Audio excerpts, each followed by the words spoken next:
Isang farm-to-market road naman ang pinasinayaan ng Department of Agrarian Reform para sa mga magsasaka sa Batangas. Ang naturang programa ay nagkakahalaga ng 50.6 million pesos na magbibigay ng malaking tulong sa kabuhayan ng mga magsasaka sa probinsya. Ayon sa mag-asawang sina Ginoo at Ginang Supremo Abdon na kabilang sa mga nabigyan ng lupa ng DAR sa ilalim ng Comprehensive Agrarian Reform Program, mas magiging mabilis na ang kanilang pagdi-deliver ng kanilang mga ani sa mga palengke.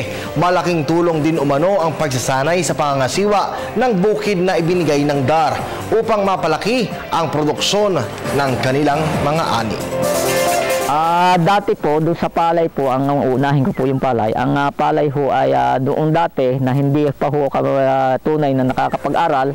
Naani lang ho siguro ako ng mga 60 kaban hanggang 65. Ngayon po, nung mapag-aral ako, na bali po ay pa 5 taon ko na ito ginagamit, ay talagang malaki ang iniangat ng aming ani.